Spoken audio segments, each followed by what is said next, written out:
buen día, ¿cómo te va? Muy bien, Estefi, buenos días a todos. El sábado pasado, el presidente Rafael Correa indicó que el principal problema de la economía nacional es la liquidez, y lo definió así. Veamos.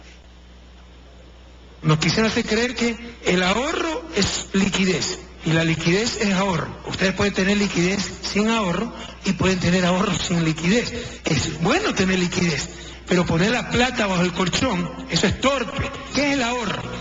Parte del ingreso que no se consume y el Ecuador ahorrado y bastantísimo. ¿Qué es liquidez? La velocidad, ausencia de riesgo y ausencia de costo con la que un activo sirve como medio de pago para adquirir otras cosas. Entonces, por ejemplo, ¿cuál es el activo más líquido? El dinero. Todo el mundo les va a aceptar dinero, ¿sí o no? Es el que tiene mayor liquidez, por eso se llama liquidez, el efectivo. Y es bueno tener liquidez, porque ustedes pueden ser muy solventes, pero si en un momento dado no tienen liquidez, ustedes pueden ser el hombre más rico del mundo. Tienen una emergencia y no tienen $10 para el taxi, pueden perder la vida, etcétera, por falta de liquidez. ¿Sí me explico? Pese a toda la riqueza. Ecuador es un país extremadamente solvente. Nos quieren hacer creer que nos hemos fumado la palata del petróleo, ha desaparecido, está en Marte. No, está en las carreteras, está en las hidroeléctricas, está en la refinería. Entonces tenemos solvencia, tenemos riqueza. Ecuador tiene un problema de liquidez en estos momentos porque se cayeron las exportaciones, $7.000 millones perdimos de exportación. Pero no es que no tenemos nada, tenemos decenas de miles de millones acumulados en hidroeléctricas, en petroleras, en multipropósitos, en red vial, etcétera. Y eso nos da capacidad en el futuro, ¿no?, para tener liquidez. Pero hay que pasar el bache, hay que financiar el bache. Queda claro que quien se quedó sin liquidez es el gobierno, porque perdió $7.000 millones al ser el único exportador petrolero. Francisco Larcón, presidente de la Cámara de Industrias de Guayaquil. Buenos días, bienvenido a Contacto Directo. Muy buenos días, Alfredo, un gusto estar aquí en Ecuavisa, un saludo a toda la audiencia. Basado en el Código Orgánico Monetario y Financiero, dictado en septiembre de 2014, cuando la crisis empezaba a conocerse, el gobierno ha captado la liquidez de las reservas de libre disponibilidad del IES, de los municipios y entes del sector público no financiero, del sector privado mediante sobretasas arancelarias y poniendo en circulación como medios de pago títulos del Banco Central o eventualmente a futuro un timbre bancario y titularizaciones de activos y derechos futuros para negociarlos en el mercado de valores. ¿Es esa la forma adecuada de inyectar liquidez a la economía, tomando el gobierno la liquidez de otros sectores? Mire, yo le puedo hablar por el impacto que estas cosas tienen en el sector productivo privado. Y lo que se ha sentido en los últimos meses, sobre todo, tal vez un tiempo atrás más, pero sobre todo en los últimos meses, es una competencia por liquidez entre el sector privado y el sector público. Solo hablemos de septiembre del año pasado para acá, un incremento en combustibles, un incremento en energía eléctrica, por poner un par de ejemplos. Si nos vamos un poquito más atrás a la reforma tributaria que entró en vigencia el 1 de enero del 2015, se agregan a esto otros tributos. Y si nos vamos un poco más atrás, el impuesto a la salida de divisas, que pretendió ser un tema para que no salgan las divisas del país con el 0,5% de tarifa, ahora es el 5% y representa más o menos $1.200 millones al año que salen de la liquidez del sector privado para irse al sector público. Lo mismo con las salvaguardias. Yo me quiero referir a la competencia por liquidez que ha emprendido el sector público con el sector privado. Y eso merma las posibilidades de crecimiento, de desarrollo y en muchos casos de poder mantenerse conjunto con el empleo los negocios privados. Esa disminución de liquidez al sector privado tiene consecuencias importantes en la economía real y en la generación de empleo.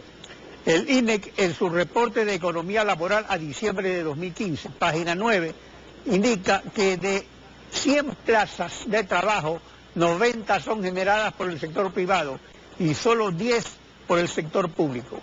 Para mantener el empleo en el sector público se mantiene el gasto corriente en sueldos y salarios, mientras que al perder liquidez en el sector privado aumenta el desempleo. Y el ministro del Trabajo, Leonardo Berresueta, formuló un llamado al sector productivo. Veamos qué es lo que dijo el ministro. Hemos tenido 2 reuniones del Consejo Consultivo Empresarial, una en Cuenca y una en Manta el día de ayer, y por supuesto el compromiso que hemos tenido del sector empresarial ha sido precisamente precautelar el empleo. Y muestra de ello son las cifras que estamos cerrando el año 2015 en el tema del desempleo. Y para eso hemos generado una serie de políticas que nos permitan como Estado y al sector productivo darle seguridad en el sector de generación de empleo. Entre ellos, por ejemplo, que cada empleado que ingresa en el año 2015 a nómina en este año pueda ser doblemente deducible esa remuneración del impuesto a la renta, por ejemplo. Empresas que se encuentran en grave crisis económica, de igual manera que precautelen el empleo, pueden también hacer, por ejemplo, exoneraciones del anticipo del impuesto a la renta. ¿Es suficiente con lo que ofrece el ministro? ¿No sería más efectivo, por ejemplo, suspender los anticipos al impuesto a la renta que liberarían centenas de millones de dólares, que dinamizarían al sector privado? ¿Qué otras medidas se podrían tomar? Mire, el compromiso del sector privado con el empleo ha sido desde siempre, no desde ahora. El empleo es un tema sumamente delicado dentro de las empresas, aparte por las razones humanitarias lógicas, es un tema que afecta muchísimo al clima laboral y al ambiente de trabajo dentro de la empresa, el tener que hacer separaciones. Nadie tiene incentivos para reducir empleo porque sí en sus empresas. Hemos estado presentes en los 2 consejos consultivos de la producción que mencionó el señor ministro y, digamos, los beneficios por añadir personal pues son bienvenidos, pero no estamos en ese ciclo económico ni en ese momento económico. Sí aplaudimos estos esfuerzos por adaptar la fuerza laboral a las jornadas de trabajo que se están conversando en este momento para sacarlas adelante. Pero si de verdad se quiere apuntalar el empleo, se necesita una verdadera convicción de que el verdadero generador de riqueza es el sector privado. Los gobiernos pueden ayudar o estorbar en esa generación de riqueza. Usted mismo lo acaba de señalar, 9 de cada 10 puestos de trabajo los pone el sector productivo privado. Por lo tanto, se necesita conseguir un ambiente de negocios estable, bueno, dinamizador, con previsibilidad. Lo que más reclama el sector productivo privado ecuatoriano es previsibilidad, que no haya sorpresas. Este año nos despertamos con una nueva tarifa eléctrica para todo el país. El año pasado nos despertamos con una nueva reforma tributaria. Y durante el año hubo reformas laborales, hubo reformas en muchas leyes y ahora se anuncian 22 leyes más. Yo quiero enseñar un gráfico que es de la fuente es el Banco Mundial, el Grupo Banco Mundial, que es la encuesta Doing Business 2016 en el Ecuador comparado con otros países. Y vemos que hay mucha oportunidad de mejora. Esto lo presento con el único ánimo de mejorar los temas que tenemos que mejorar. Si queremos preservar los empleos, tenemos que preservar la competitividad del sector privado. El verdadero problema que tenemos es un problema de competitividad. Hemos tenido una inflación muy fuerte para tener dólares en los últimos años. Hemos duplicado la inflación de los Estados Unidos, es decir, el que tiene nuestra misma moneda, en los últimos 7 u 8 años, con costos que salen del sector privado como el ISD, por ejemplo, las salvaguardias y un sinnúmero de impuestos nuevos que se han generado a lo largo de estos años. Para preservar los empleos necesitamos empresas competitivas y sostenibles. No puede haber empleo sostenible si no hay empresas sostenibles. El compromiso del sector privado con el desarrollo del país y sobre todo con el empleo es amplio. En referencia a las sobretasas, en sustitución de ellas que debe levantar el gobierno por compromisos vinculantes con la Organización Mundial del Comercio, se anuncia un recargo a las importaciones que se llamaría timbre cambiario. ¿De qué servirá esa sobretasa cambiaria a los sectores productivos de exportación e importación? Mire, hemos tenido varias conversaciones con autoridades productivas y económicas y barajan varias opciones. El timbre cambiario o una variación de ella sería una de esas formas y nosotros hemos sido muy claros en afirmar, en línea de lo que le acabo de decir hace un momento, que para poder preservar los empleos se necesita costos bajos. El dólar caro da una ventaja para comprar, puede ser que genere una desventaja para vender, pero genera una ventaja para comprar.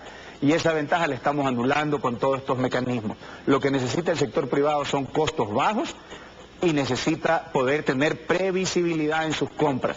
El mecanismo que usted menciona tiene el particular riesgo de que no hay un precio fijo para importar, sino que va variando según las circunstancias. No quiero profundizar más porque es algo que está recién en estudio, pero eso es justamente lo que no se necesita. Si queremos mantener el empleo, tenemos que mantener costos bajos para las empresas y sobre todo previsibilidad. En un régimen dolarizado, un dólar revalorizado, o sea, lo que se llama internacionalmente un superdólar, puede dinamizar la economía si se mejora la competitividad a la que usted se refirió. O sea, hay países que son permanentemente, tienen superávit comercial y tienen una moneda muy fuerte, como es el caso de Alemania, primero con el marco, después con el euro. En el caso del Ecuador, ¿cómo aprovechar esta oportunidad? Porque aquí nos hemos acostumbrado a un dólar desvalorizado, pero el dólar revalorizado puede ser útil y puede ser una oportunidad. ¿Cómo hacerlo? ¿Cómo mejorar la competitividad con ese dólar que puede ayudar a mejorar la economía? Mire, fundamentalmente, si el problema es la moneda, tenemos que tratar de hacer negocios con quien tiene la misma moneda. En materia de acuerdos comerciales, es decir, que el Ecuador pueda vender a otros lugares, se ha dado un paso muy importante con la Unión Europea. Eso hay que reconocerlo, ha habido una decisión política importante y eso parece estar saliendo adelante. Aplausos. Pero el principal mercado del Ecuador el día de hoy son los Estados Unidos de Norteamérica. Y nos negamos, más bien dicho, Ecuador ha manifestado expresamente que no tiene interés y no está en agenda y no es una de sus prioridades el concretar un tratado de libre comercio con los Estados Unidos o un tratado para poder hacer negocios sin aranceles. Con Estados Unidos, claro, en términos de libre comercio. Exactamente. Pudiese ser cualquier cosa que nos dé un acceso permanente a ese mercado, llámelo como quiera, porque es dólar contra dólar, entonces el efecto de un dólar caro, un dólar barato, queda completamente neutralizado. Y no digo Estados Unidos por simpatía alguna, en negocios, y las personas que hacen negocios, grandes, pequeños, medianos, me van a entender, uno no hace negocios con quien le cae bien o con quien le cae mal, uno hace negocios con quien tiene que hacer negocios, con quien le conviene hacer negocios, y esa es una tarea pendiente para el Ecuador. Ahí todas las desventajas de un dólar caro se pueden anular. ¿Y qué otras oportunidades hay con un dólar revalorizado? Las compras. Usted compra más barato que antes si usted va a comprar a lugares donde se ha apreciado el dólar con respecto a la moneda. Maquinaria, materias primas, no bienes de consumo, porque siempre se piensa en que se compra bienes de consumo perecibles. Y no solo es eso, la mayoría son materias primas, bienes de capital. El 66% aproximadamente de las importaciones del Ecuador, es decir, 2/3 partes, son materias primas de bienes de capital. Y hoy con un dólar más fuerte podemos acceder a mejor precio, más competitivos en esos países, pero no si los llenamos de salvaguardias, tasas o mecanismos raros, digamos. La salvaguardia capturó, mal contado, el 30% de las materias primas y el 30% de los bienes de capital. Entonces la ventaja competitiva que se tiene con un dólar revalorizado se elimina completamente. También hay que apuntalar al sector exportador, eso es absolutamente innegable, pero para apuntalar al sector exportador se necesita cosas como las que estoy diciendo, a garantizarle mercados importantes. Muy bien lo de Europa, pero lo de Estados Unidos es absolutamente indispensable. Si se quiere apoyar al sector exportador, se le debe el drawback que se le ofreció, que se lo paguen si son prioridad. Entonces, ahora está claro que no se necesita sino dar condiciones de productividad. Está claro que para inyectar liquidez en la economía se requiere el aporte del sector privado, no para quitarle liquidez al sector privado y dársela al gobierno, sino para estimularlo a crear más liquidez. Y para ello es vital un ambiente de confianza mutua. Apunta a eso revivir, aunque modificado, el proyecto de ley de herencias que debatirá hoy el Pleno de la Asamblea.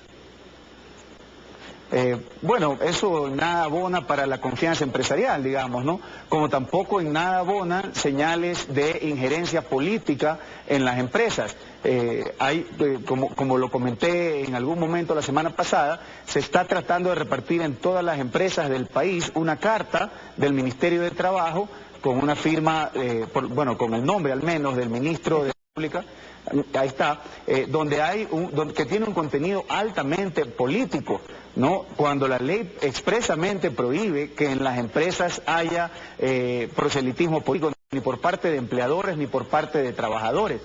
Hay citas del Che Guevara en esa carta. Yo no voy a entrar a debatir sobre el personaje, pero ciertamente es un personaje con una alta carga política, y se envía el mensaje en esa carta de que el sector trabajador es el único que aporta en la creación de riqueza productiva del país, cuando el sector empleador creo que tiene un rol tan importante como el anterior. Entonces esas son señales que no abonan en un momento de desconfianza empresarial. Creemos que lo que más hay que apuntalar en este momento es la confianza empresarial, sin sorpresas y sin revivir leyes polémicas.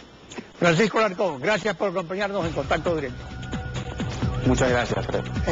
Son las 7 de la mañana con 17 minutos, una pausa, y al volver estará Verónica Arias, asambleísta de ARE, Acción Regional por la Equidad, integrante del Frente Unidos contra la Restauración Conservadora, la unidad de la oposición vista desde la otra orilla. Ya regresamos.